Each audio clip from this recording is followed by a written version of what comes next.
Okay, let's go to Houston, because Houston is the next weird team here. Jalen Green and Jabari Smith, I think, are the two main guys, but obviously Alperen Şengün, and then they have Kevin Porter, who still qualifies here. Yep. They have, Tari Eason and Usman Garuba and Ty Washington, and then they have Josh Christopher and Dacian Nix and KJ Martin. Like, another team where they probably can't develop all these guys. Yep. I mean, it seems like KJ Martin requested a trade from reports this summer, because he kind of sees the writing on the wall that they can't develop all of these guys. It's a fascinating group. I don't like, from a talent perspective. I like Jalen Green a lot. I like Jabari Smith a lot. Şengün is fascinating. I like the combo of Jabari Smith and Şengün. Tari Eason is very like physically imposing and long and has some skill. I like Ty Washington as a player. It's a weird mix. It's a weird mix of players.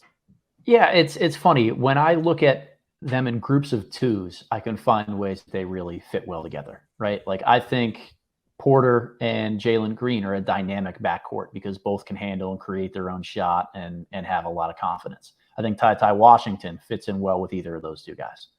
I don't know if I love a long-term roster built on all three of them in the backcourt. I look at Jabari and Şengün, like you said, that makes a little bit of sense. Jabari, a really imposing defender who wants to defend, is versatile on the perimeter, helps alleviate some of the rim drives that would put Şengün in trouble as a rim protector. Love those two guys together. But when you throw, Jalen Green, Şengün, and Jabari in a core, it's one guy who I think creates his own shot, and that's Jalen. I don't see that necessarily for Jabari long term. It's a lot of touches for Şengün at the high post where he's great. Okay, Jabari can space the floor. What are we doing with the rest of the guys, the guards that are so good with the ball in their hands? How do they fit in a more cutting-based system if Şengün ends up really emerging and becoming the guy? Like, the idealized version of every single one of these stars or three guys that four guys with Porter in there that they've really accumulated over the last few years. Yeah, invested in. If two or three of those guys really hit, one of them seems like, from a fit perspective, they have to be the odd man out. And that's what's really head scratching about how this team's put together to me. Well, it's like the difference between them and Memphis. Memphis continues to draft guys that have a real floor that makes sense, because they can play with one another. And I don't mean to say that like the Houston guys are selfish in any way, but like Memphis, it seems like, has really prioritized these guys that are unselfish, right? Like, particularly unselfish in the way that they go about their business. Houston, it's a lot of guys that need the ball in their hand on some level, right? Like Ty needs the ball in his hand to be effective. Kevin Porter needs the ball in his hand to be effective because he's not an impactful shooter. I know what like the spot up numbers say. Like, he did make his catch and shoot jumpers at a very high level last year. I would like to see that back itself up again this year, is what I would say. Because either teams will close out on him harder and he will be effective or not effective, or he'll be effective again because teams aren't closing out on him. Like, I don't know. I don't know what to make of his shooting yet. It's like a lot of his jumpers don't come off the catch at this point because he has the ball in his hands a lot and really likes to have the ball in his hands a lot. That's kind of what he enjoys. That's how he enjoys playing. Right. And then Jalen Green likes to have the ball in his hands a lot. And how much space does that give Jabari Smith to continue to develop with the ball in his hands? Because while we talk about the fact that Jabari Smith isn't like the best ball handler right now, for him to reach his ceiling, he does need the reps as a ball handler to like work through that and continue to make waves. And like part of that's going to be improving in the off season, right? Like this year, next year, it's going to be a process that involves more than just game reps, but like he needs them also. So, and like Tari Eason is a guy that definitely like is most effective with the ball in his hands right now. It's interesting. They have a lot of really talented pieces, and like this is not even including Şengün yet, who, by the way, like really impactful as like a pick and short roll guy or like pick and pop guy who like puts the ball on the deck and then makes a passing read, right? Like a very talented group of players with the ball in their hands. And you can make a case that in today's NBA, having guys that are threatening with the ball in their hands and can shoot, because in a lot of cases, these guys can shoot, like Jalen Green, Ty Washington, I trust as a shooter. Yeah. Jabari Smith, obviously a really good shooter. I think Şengün has a chance to shoot. I think Kevin Porter, like based off of what we saw last year when he was spotting up and shooting, it's impossible to say that he doesn't at least have a ceiling as a shooter if it goes right. Right. So there is a world where this could all really work out.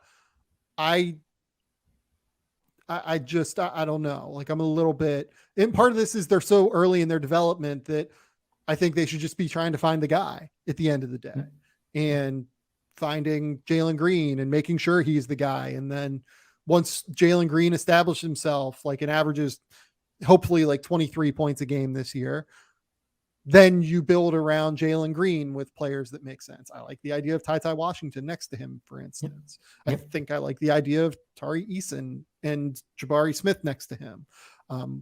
What they do at the center position long-term is interesting because I did not love Şengün's defense last year.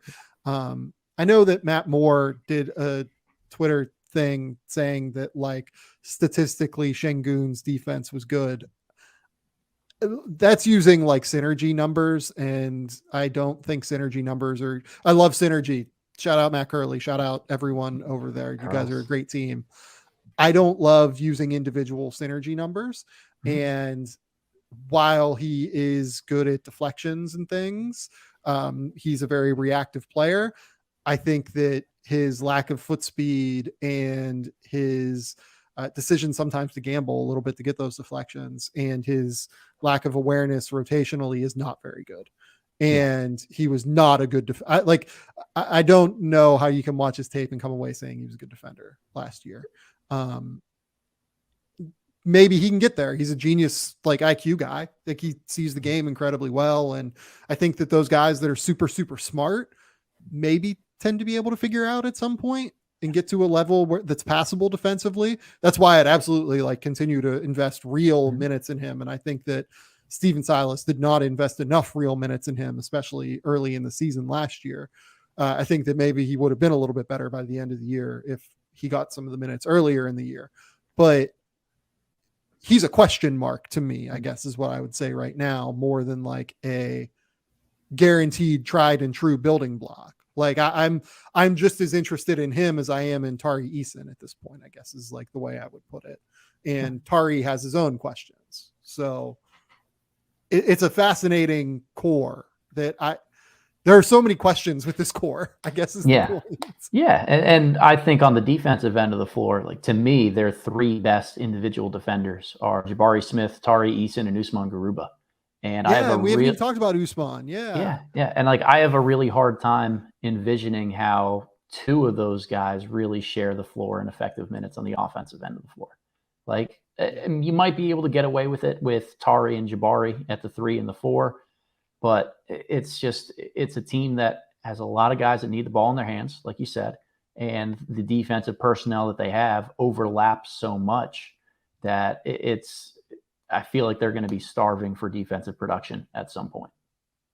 Yeah. And like on some level, it's weird. Like the centers that they have taken, like I consider Şengün a center. Yep. Really, frankly, I consider Garuba like a center because offensively, that's what he is. Yep. I think they're fascinating in their own ways. Garuba has a chance to be a very impactful defender, but he needs to get to the point where he can play minutes offensively.